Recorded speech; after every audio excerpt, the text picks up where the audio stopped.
Hi, Peggy Tsai. It's so awesome to have you on this videocast. You're truly a celebrity in my mind. A chief data officer at Big ID, an adjunct professor at Carnegie Mellon, not to mention some of the other great projects you just kind of have going in your spare time. So I'm so happy you're here and we're having an incredible discussion plan. Tell us a little more about what's happening with you.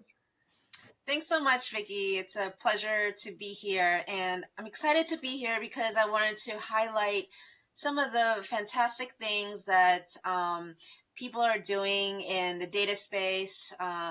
You mentioned the Carnegie Mellon Chief Data Officer Program, which I'm an adjunct faculty.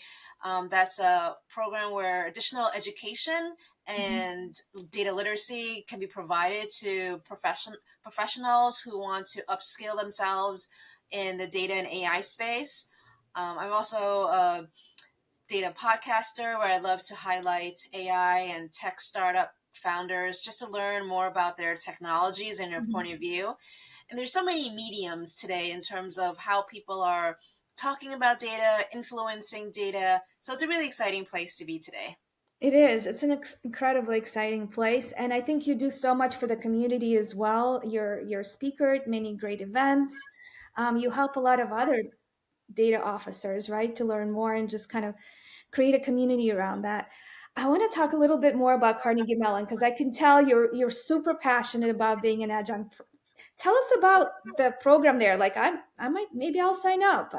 It sounds really interesting.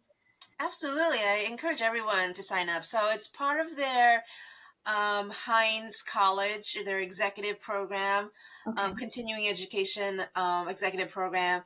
And they offer certifications for different C suite executives. They started out with the chief security officer, information officer, digital officer. And it's about time they came around about 2.5 years ago with the chief data officer certification program. And it's really to help people today in their role, if they're a new chief data officer or they want to become a chief data officer, what is it actually like? So this type of program is unique because it walks through the 6 month program. It walks the students through what the first 90 days is like for a chief data officer. What are the key activities they should be doing in terms of understanding the data culture, creating a data maturity assessment, to planning and creating their organization, what roles and responsibilities they want to take on, how to influence their peers in security and technology. It really encompasses all those hard technical aspects as well as soft skills that's really important to be a chief data officer. And all the students are put into teams and they select a company, a real company, in different industries, and they can do a lot of public research and throughout the 6 months pretend to be the chief data officer of that company and actually create these real deliverables. And in the mid-year and final of the semester actually defend their proposal and their Wow. business plan to their peers. So it's a very real life application of the skills that are taught. That's incredible. And I feel like chief data officer is like the prime candidate to be the chief AI officer, right? In terms of it's a new title that's out there right now. What's your take on, the differences between the two or maybe just similarities? No, that's a great question. And I was actually at a summit last month in Boston where it was the first ever Chief Data and AI Officer Summit. And that's one of the topics that we covered. Like, who exactly is an AI officer? And that role is actually set to be hired for at least 20% of global enterprises in a few years. So, who's the right candidate to be an AI officer? Certainly, chief data officers are primed to take on that role and expand their current data and data governance responsibilities, and cover the AI space. And I think the reason why data officers are very suitable for this role is because they already focus on data, right? Mhm. They're the evolution of a chief data officer started out with data management, data governance, and it started evolving into owning analytics and owning data engineering and platforms and being responsible for data literacy across the organization. So those are key and fundamental responsibilities that no other C-suite executive in the organization handles today. And we know chief data officers have been tested. They've gone through, the pandemic. They've gone through things like different regulations and compliance, so they know what's in store for them. And it's just a matter of, in terms of AI, not just a technology, but having that innovation Mhm. and collaborative spirit that's really important to bring to AI. And certainly the the role of a chief data and AI officer can own the AI engineering team, the technology aspect of it, but also be able to figure out how it can be applied in the organization. What are the primary business use cases where AI will have the biggest and fastest return on investment? Those are things that a strategic, collaborative chief officer needs to have. That's why the AI officer role should fall under the chief data officer or be combined into one, and not be inside security or technology or any other C-suite roles. I love that.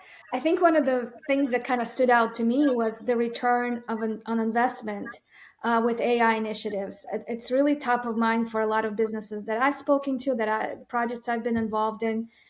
I'd love to hear more about your approach around just data governance, data strategy, and how that leads into the AI strategy for the company. No, that's a great question, and this is something I talk about a lot with my customers, also with my peers.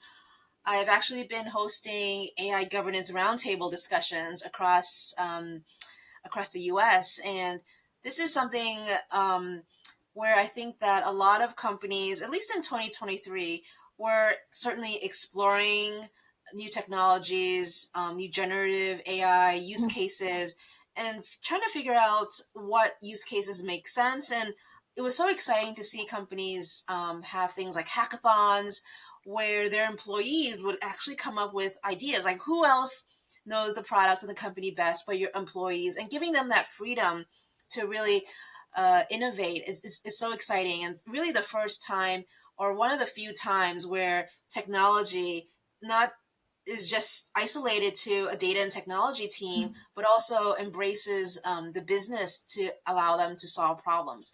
So I think the most low hanging fruit when it comes to generative AI was certainly around building chatbots or putting that technology inside their existing product, or technical documentation, or helping with reviewing hundreds and thousands of documents. And we've seen that where it needs to be done at scale in Mhm. terms of understanding what all these unstructured files and emails and documents, how to sift through that and get the right information quickly. And we certainly saw a lot of companies start building their large language models and start to expand to build, domain specific or small language models, as they call it. So being able to build these models based on their existing data. Right. And that's where I started to question or just raise back to the customers, how trustworthy and accurate is their existing data Mm. that is used to feed the models. And as we all know, a lot of the more innovative or unknown, untapped information when it comes to creating generative AI is going to be on their unstructured information. And without clarity and good governance as to what's inside these unstructured sources, you're pretty much relying on what is available. And I think for this stage of where everyone is in the cycle, that's perfectly acceptable. But I think when it comes to scaling out these technologies across the enterprise, across multiple businesses, becomes even more important. It gets taken out of the sandbox, right? And gets tested inside the company for more employees to use. That's where you really have to make sure things like data quality, Right. data accuracy is something that you have a good handle on. So I come from a background of doing data governance, data management, for the purposes of regulatory compliance, in terms of really understanding and making sure we have good analytics, and good definitions and standards across the organization. I think those concepts still apply when it comes to artificial intelligence because it's even more important that you trust the output of the models, Right. of the AI models. So, I mean, I'm sure Vicky you've heard the common term like garbage in, garbage out when it comes to Exactly. models. Yes, and it's huge. I mean, it's garbage in, garbage out, but then it's also segregating the customer information. So when you're providing AI solutions to your customers, you don't want to be cross-sharing information of customer X with customer Y because we know there might be competitors, they might not want that, and there's legal implications to your point around doing that. We've seen that a lot. Certainly, the fact that if a company is not even aware of the information that's in their document and they're just blindly feeding it to the models, that's where things like privacy and security issues come into Yeah, play, and not knowing where exactly their intellectual property is being kept, intellectual knowledge, confidential secrets are being stored. And if you have, a low level data engineer who's not aware that this piece of this file has contained sensitive proprietary information and is just putting it into more in the chatbot, and it becomes widely public known. Yeah, information, or even, yeah, open to all employees, think there's certain information even within the organization you don't want known to everybody, like for example people's salary information. A lot of human resources contain information that you don't want all employees to know. absolutely. So that sensitive information is critical to keep locked down.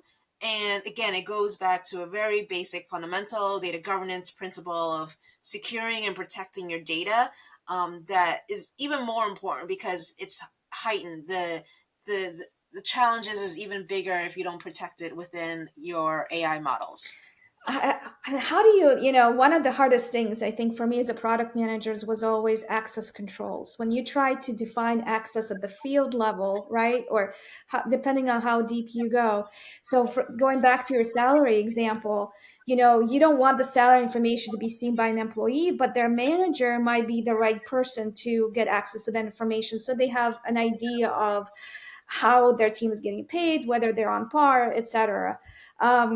How do you control those access levels at the language model level? Because people come and go, and it just seems incredibly complex. Yeah, no, I think it has to start at the data level itself. So understanding that, this is a spreadsheet that has the word income and Yeah. employees and has every employee ID number, things like that. So I think at the basic data level, I think there's a lot of technologies today that can read through data values, the content inside unstructured data, Right. and then being able to create rules what that say if this certain criteria is being met. I mean, if these business attributes are there, this is the type of label and tagging that should be applied. Mhm. And then from there, that's where you have to build a lot of the security access. And again, it's always better to be Cautious. more on the risk averse Right. and block the access rather than give the access. But certainly things that can be done on spreadsheets and things like that where the file is known. What's actually more scary is that people can send an email and copy and paste the table of Mhm. salaries. How do you catch that? So this is where again companies need to invest in the right technologies where they're not just reading a file, an Excel file of numbers, but they can also read through emails or Slack or text messages, where people can be accidentally copying and pasting sensitive information. You want that technology to be able to capture and able to properly tag and label that information, and then allow the right access controls to take place. So Yeah, I actually for had me, that it all happen to starts me with where tagging. a spreadsheet with everybody's salary information, experience, management, and raises was sent out to the entire department by Oh boy. accident.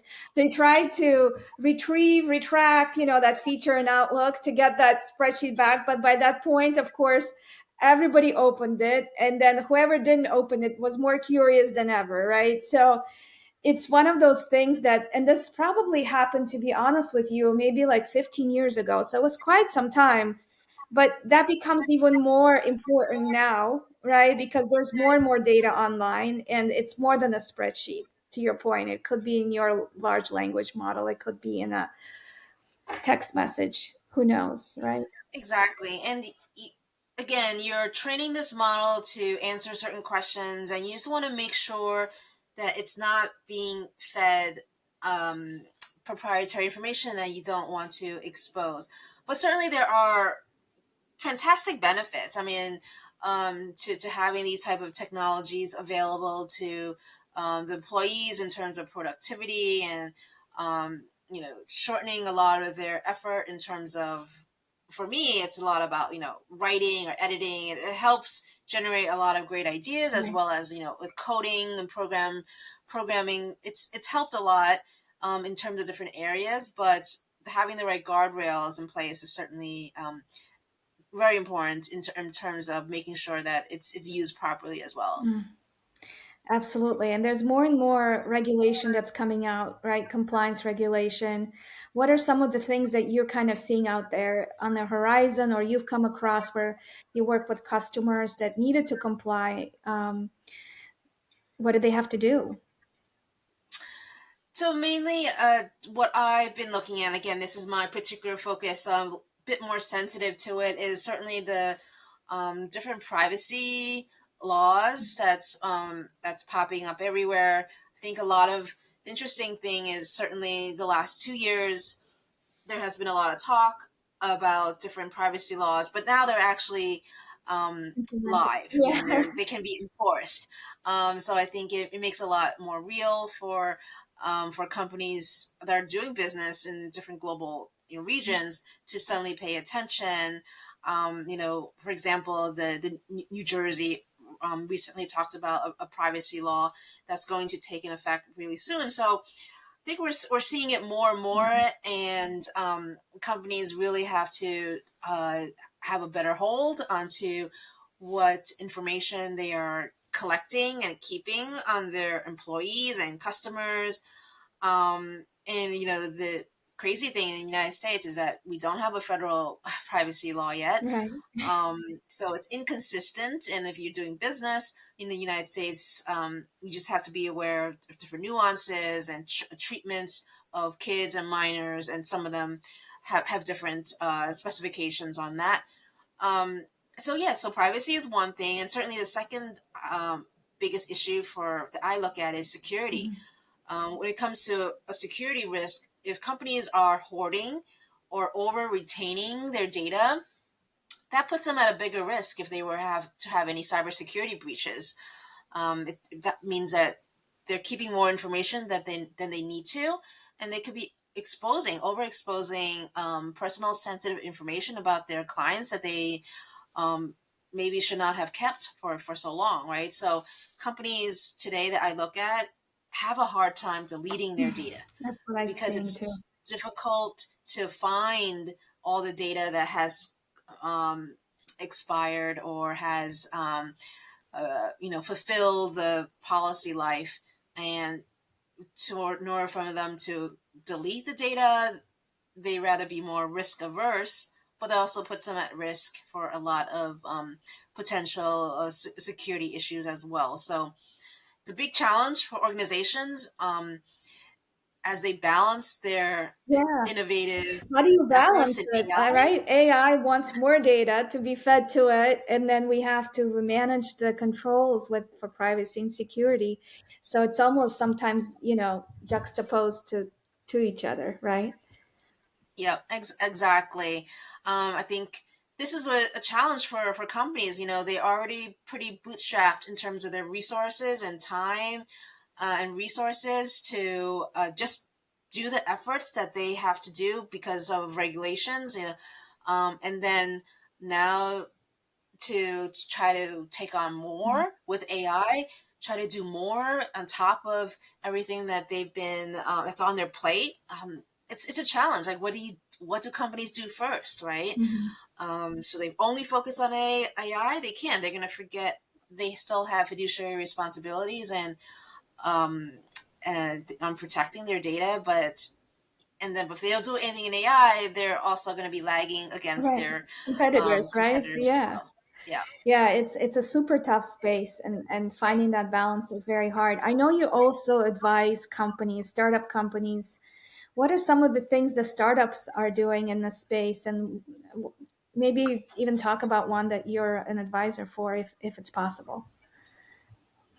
Yeah, no. So I think there's a lot of growth in the startup space, and I think especially with generative AI, I think it sparked hundreds and hundreds of new ideas, and that people have created new companies and products for, which is so exciting. But I think at the end of the day, what I look for is what's sustainable, what's actually solving a business problem or a real problem that costs money, and that's a Yeah. challenge, and that we can fix with better technology. And there's a small IoT tiny ML company that's actually born out of a graduate's PhD program in London, and their idea was to build tiny devices that can keep track of the performance and output of, especially in the oil and gas industry, for machines that are not always Mm. monitored. They're able to put these devices and send back data in terms of the performance and be able to keep track of it. And I find that really It fascinating. is. It's almost like a wearable device, but for machinery. And it's the same concept, but doing it at scale with bigger, faster data, putting the data on the cloud, and being able to reduce the time it Yeah. takes to find errors.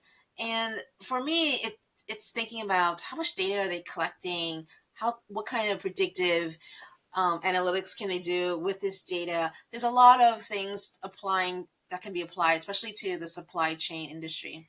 It's huge, right? You mentioned supply chain. One of the talks I've done with a colleague of mine for a women's conference was on using small IoT devices for growing tomato plants, because tomatoes need to be picked during a certain temperature and certain conditions. And it just happens like this. And so you're not necessarily in the field trying to pick that tomato. And so the tomato, in order for the tomato to be perfect, whether you're making the sauce with it or you're just shipping it, you have to have these little IoT devices that would ship the data when the tomato temperature hits that degree. So you can Yeah, go out in the field and pick it, or you could have a machine pick it. So I think there's a lot of opportunity around IoT when you have those conditions, and the edge networks now actually support it, because you don't have to you can be in the middle of nowhere and you could still have a connectivity to send this data back. exactly, exactly. There's so much that can be done with edge computing. I'm not in that space, but I hear a lot about Yeah. the applications of it. Yeah, so I love where the technology and the data can be applied in different industries. There's so many problems that can be solved, and it's so dynamic and changing. So that's really a big growth area, I think, for all of It's us. huge. And so I know you're a very goal oriented person. And the goals for this year, I saw you post on LinkedIn, was exploring and learning. And I would love to hear more about what are the things you're exploring and learning, because I feel like many of the people listening to this probably would want to do similar things. No, so that's a growth mindset I really wanted to embrace this year. Myself, haven't taken any AI bootcamp classes yet. Perhaps that's something I do this year. But I think because AI has almost crept into our Right, lives and exploded, that I feel that for me to move forward, there's a lot of education for me just to learn, not just the technical aspects of it.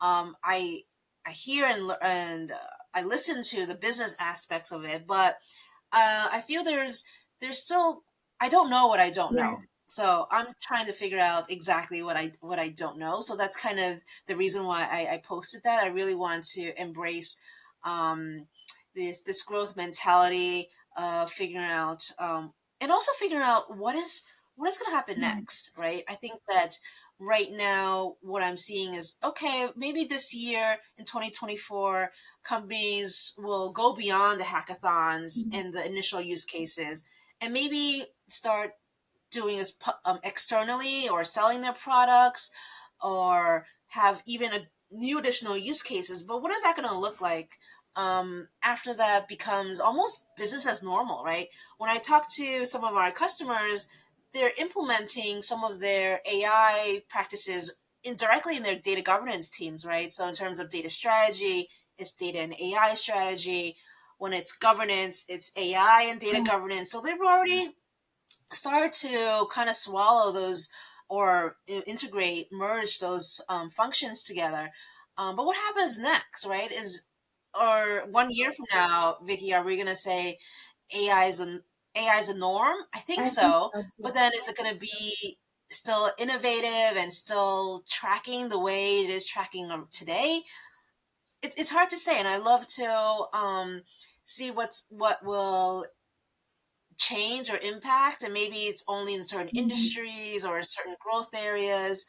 I it's still hard to say, and I love to be in the forefront of figuring out what will actually what needs to happen to Right. trigger different scenarios in the Uh, future. Absolutely. And it's moving so fast. I feel like with the internet technology, working the past 25 years, I had time to kind of, I have a few years to kind of, Yes, you had like a 5 year exactly. horizon. I'm like, 5 years, I'll figure it out in 5 years. But with AI, I really feel like there's a sense of urgency because the next year is going to make so many leaps and bounds, comparatively speaking, that if you don't keep up with it, that you don't keep learning. I'm even seeing it with like Google AI technology, GCP, like the documentation they're putting out. We're working with them right now in Vertex AI. It changes like every day. We look it up. I'm like, oh, they just told us to do this, but now they can do it like this much faster if we just implement this piece of code instead of what we were just looking at. And so I Yeah. always tell people, yeah, you just got to keep up. And it's not like you learned something yesterday and it's going to be applicable tomorrow. Like you got to check tomorrow what the new thing is. Well, I think that's a crazy thing. Not many people can keep up with that rapid Yeah. pace. I think that's going to be a challenge. And everyone has hopefully good work life balance as well. So it's not like everyone is. So people are going to maybe become more specialized in different areas, or it's kind of So it's going to be interesting to see. And I agree with you on the urgency. I think everyone has certainly feel like they jump everyone's jumped on the AI bandwagon. But to what extent do they actually use AI or need AI, or where the future of AI is going? I think a lot of that is still to be Yeah, determined. it's so true. And then we're dealing with the psychology, the human psychology of it. I've heard people say, well, no, I can't use AI because it's like cheating. And I'm like, no, it's really not cheating because remember, like we used to count on our hands and then we like had scales and then, we went to a calculator and now we're using machines. It's just the next evolution. You're not cheating. You're actually helping up level yourself because if you're not using that technology, people who are still using calculators are not going to be as fast as you are. So I think it's the mindset shift takes a really long time from a human perspective. I think technology moves much faster. And I'm, not to be kind of a doomsday, but I'm really looking at a time when the digital intelligence becomes better than the human intelligence. I know we're very different in terms of how we process information, but I really see machines working through that a lot quicker than it takes a human to work through that. Yeah, no, I think that's one of the reasons why people are afraid of their job, or certainly the roles today. As for example, I talked about Carnegie Mellon, like university jobs. The role of a teacher, has partially been replaced with AI or better technology online. You don't necessarily need a teacher to be Right. live teaching a course or to be proctoring or monitoring you during a test or to help you study. There's certainly a lot of technology and AI that can help give you personalized learning materials. And those are the benefits, certainly, right, with AI technologies to give you specific questions that are based on your weaknesses and help you strengthen those gaps. But I think this is where us as a society will have to Right. evolve. Um, and actually, interesting enough, this morning I was actually at my son's middle school talking about career Yeah. day and certainly talking to them about what is data, what is a chief data officer, and how it's applicable for them. Obviously, what's applicable, they see and use things like ChatGPT. That all is predicated on having good data. Um, so, having talked about this role, I said certainly by the time they graduate in 10 to 12 years, um, there might be different Hmm. roles out there. It's not going to be the same jobs that are available today. Certainly, when I was growing up, um, there was no chief data Right. officer role, or that wasn't a popular title. So it's very for them. It was interesting to have that analogy because um, it gives them more recognition as to the pace of change. It's exciting, but also at Yeah. the same time, um, it's It's unknown. So unknown. that's exciting and scary It at the same is. It time. is. It's so rapid. And, we always worry about our kids. I have two of my own, and I can tell you that, as I think about them, is how do you guide them in terms of what profession they choose? How do they go on to study at the university? What do they study? What's more important for them to have a good liberal arts knowledge so they can apply critical thinking? Or is it studying math and science in specific terms, right? Like I go back and forth on that because my take on it is, well, I love math and science. It's my strength. Where I see the most benefit for my children is really around having a very strong liberal arts background and being able to critically think and creatively think through problems, because machines are very good at formulas. They're good at iterating algorithms. But the creativity and the critical thinking is something that I think is so unique to us as humans that it will continue to evolve as being a strength. What do you think of that? Oh, I completely agree with you. So my inherent strengths are math and science. Those are my favorite Yeah. subjects in school. But I went to a humanities high school where I took Latin, um, English, and Spanish for all 4 years, and writing was a whole Yeah. different class. So it was very humanities based, and that for me was it was very Yeah. difficult academically, but I think that gave me the right training, as you said, to to have the critical thinking, analysis skills, and to really improve my communication writing skills. I Yeah. think being able to articulate specifically what you want to say in the right tone is so important. And if you look at ChatGPT, if you look at the output, it's a very Right. bland, generic way that they write. It's very general. Um, has no Yeah. personality, Right. essentially, right? So that's really the human component that we have to bring. So I think writing and English ELA is very important. But also, I do have to say that math has trained gives you great training in logic, and that is also important to know to have that foundation. You need to have Foundation. the same foundation as a Yeah. robot, right? So Right. math, science, but to go beyond that, to Yeah. To exceed that. exceed a robot, you really have to have that critical thinking, creativity, thinking outside Yeah. the box, right? Again, AI is only trained on known past data, and we as humans are so creative, thinking of new Right. solutions, joining things from different industries and combining ideas together. That's always been our strength.